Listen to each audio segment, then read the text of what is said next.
আসসালামু আলাইকুম।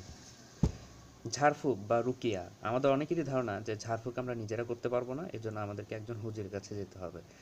তো আপনাদের জন্য একটা হাদিস শোনাবো, সত্যি শকিং একটা হাদিস। সেটা হচ্ছে সহিহ বুখারী 6472 নম্বর হাদিস এবং সহিহ মুসলিমের 220 নম্বর হাদিস। ইবনে আব্বাস রাদিয়াল্লাহু তাআলা আনহু থেকে বর্ণিত, তিনি বলেছেন, রাসূল সাল্লাল্লাহু আলাইহি ওয়াসাল্লাম বলেন যে আমার উম্মতের মধ্যে থেকে ৭০,০০০ মানুষ তারা কোনো রকম হিসাব ছাড়া সরাসরি জান্নাতে যাবে। এরা হচ্ছে ওইসব ব্যক্তি যারা রুকিয়ে করার জন্য কারো কাছে ধর্ণা ধরে না, যারা কুলক্ষণে বিশ্বাস করে না এবং প্রতিটা মুহূর্তে আল্লাহর উপর নির্ভর করে, আল্লাহর উপর বিশ্বাস রাখে। চিন্তা করেন, মানে আপনি রুকিয়া করার জন্য যদি কারো কাছে ধর্ণা ধরেন, মানে কারো কাছে জিজ্ঞেস করেন যে আমাকে রুকিয়া করে দাও, কোনো হুজুরের কাছে যান, তাহলে আপনি সেই ৭০,০০০-এর বাইরে চলে যাবেন। এটা কারণটা আসলে কি? এই হাদিসের ব্যাখ্যায় ইবনু কাইয়ুম রহিমাহুল্লাহ তিনি বলেছেন যে এখানে আসলে আহ, এটার কারণ হলো যে যখন আপনি রুকিয়া করার জন্য অন্য কারো কাছে যাবেন, এটা প্রকাশ করে আপনার তাওহীদের অপূর্ণতা। কারণ আল্লাহ সুবহানাহু ওয়া তাআলা আপনাকে দিয়েছেন কোরআন, এবং কোরআনের মধ্যে আল্লাহ বলেছেন সূরা বনী ইসরাঈলের ৮২ নম্বর আয়াতে যে অনুনাজ্জিলু মিনাল কোরআনি মা হুয়া শিফাউ ওয়া রাহমাতুল লিল মুমিনিন। আমি এই কোরআনের মধ্যে যা কিছু অবতীর্ণ করেছি তাতে রয়েছে বিশ্বাসীদের জন্য শিফা, মানে সমস্ত রোগের ঔষধ এবং রহমত। তো আল্লাহ আপনাকে কোরআন দিয়েছেন, সেই সাথে আমাদের মধ্যে আছে রাসূল সাল্লাল্লাহু আলাইহি ওয়াসাল্লামের সুন্নাহ। রাসূল আমাদেরকে অনেক দোয়া শিখিয়ে দিয়েছেন যে আমাদের মাথা ব্যথা করলে কী পড়তে হবে, অসুস্থতার জন্য কোন দোয়া পড়তে হবে। তাহলে আপনি এমন দুর্বল ইমানের মানুষ যে কিনা নিজে এটা করতে পারছেন না, এজন্য আরেকজনের কাছে ধর্ণা ধরতে হচ্ছে। এ কারণে আপনি ৭০,০০০-এর বাইরে পড়ে যাবেন। তবে কারো কাছে রুকিয়া করার জন্য যাওয়া এটা হারাম না, রুকিয়া বা ঝাড়ফুঁকের জন্য কারো কাছে যাওয়া এটা হারাম না। সবচেয়ে বেস্ট হলো নিজের রুকিয়া বা নিজের ঝাড়ফুঁক নিজে করা।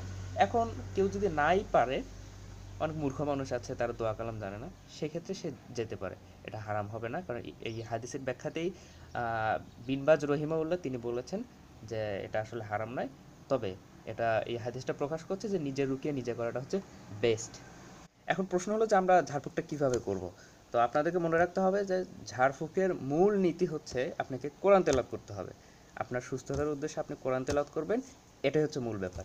এবার কোরআন তেলাওয়াতটা আপনি কীভাবে করতে পারেন? যেমন আপনি অসুস্থতা, আপনার নিজের বুকে হাত রেখে কোরআন তেলাওয়াত করতে পারেন, অথবা মাথায় হাত রেখে তেলাওয়াত করতে পারেন, অথবা যেখানে ব্যথা করছে সেখানে হাত রেখে আপনি কোরআন তেলাওয়াত করতে পারেন। কিংবা আপনি কোরআন তেলাওয়াত শেষে পানির মধ্যে ফু দিয়ে সে পানিটা পান করতে পারেন। তো যেটাই করে মূল নীতি হচ্ছে আপনাকে কোরআন তিলাওয়াত করতে হবে।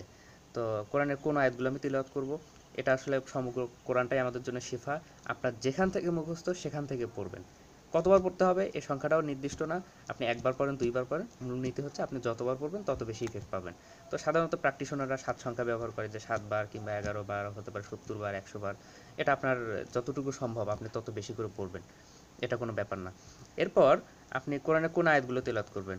সাধারণত আমি তো বললাম যে কোনো আয়াত তেলাওয়াত করতে পারেন। তবে যারা আহ, আহ, রাকি তারা তাদের প্র্যাকটিস থেকে, অভিজ্ঞতা থেকে দেখেছেন যে বিশেষ বিশেষ কিছু আয়াত আছে যে সম্পর্কে রাসূল সাল্লাল্লাহু আলাইহি ওয়াসাল্লামের হাদিসও আছে।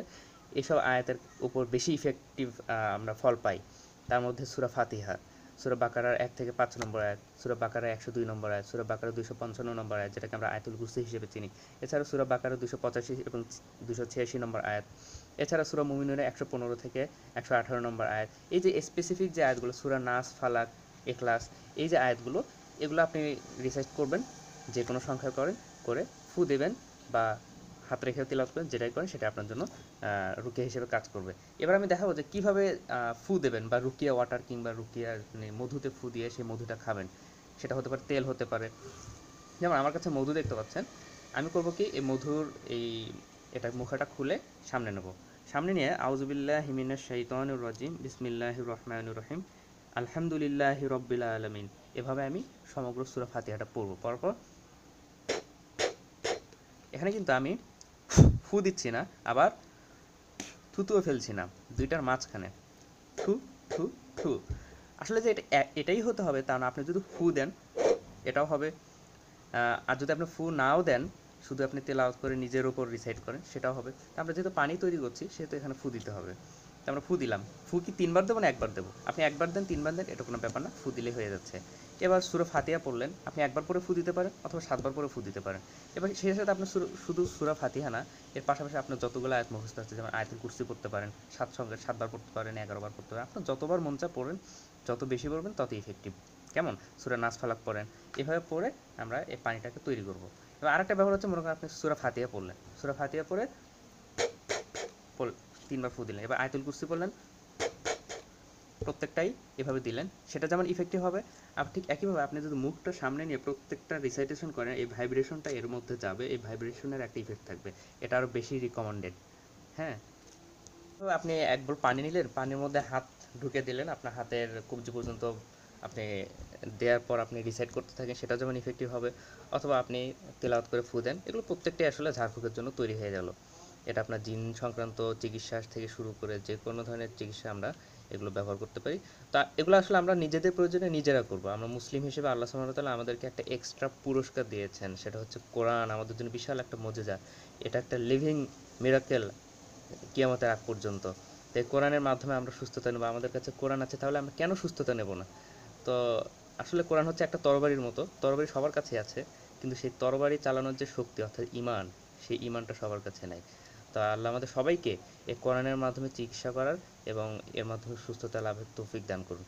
আর সবশেষে আরেকটা ব্যাপার হচ্ছে, আমাদের রাসূল সাল্লাল্লাহু আলাইহি ওয়াসাল্লাম সুন্নাহ থেকে বেশ কিছু দোয়া রাসূল আমাদের শিখিয়ে দিয়েছেন, যে দোয়াগুলো পড়লে আমরা সুস্থতার জন্য এগুলো কাজে লাগবে। যেমন আপনি যখন কোনো অসুস্থ রোগীকে দেখতে যাবেন, তখন রাসূল সাল্লাল্লাহু আলাইহি ওয়াসাল্লাম বলেছেন যে অসুস্থ রোগীর মাথায় হাত রেখে একটা দোয়া পড়তে, সেটা হচ্ছে আসআলুল্লাহাল আজিমা রব্বাল আরশিল আজিম আনি আশফিয়াকা। এটা আপনি ৭ বার পড়বেন। এটাও একটা রুকিয়া। তারপর আপনি নিজে অসুস্থতার জন্য আল্লাহর কাছে দোয়া করবেন, বাংলায় করেন, যে কোনো দোয়া করেন, এই দোয়াটা একটা রুকিয়া। সেই সাথে রাসূলের সুন্নাত দোয়া হচ্ছে আজহিবিল বাস রব্বান নাস ওয়াশফি আনতা শাফি লা শিফাউকা শিফাআন লা ইউগাদিরু সাকমান। এই দোয়াটা পড়বেন, এটা শিফা।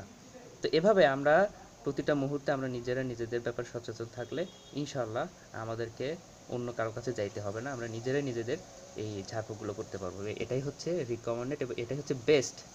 আল্লাহ আমাদের সবাইকে তৌফিক দান করুন, আমিন।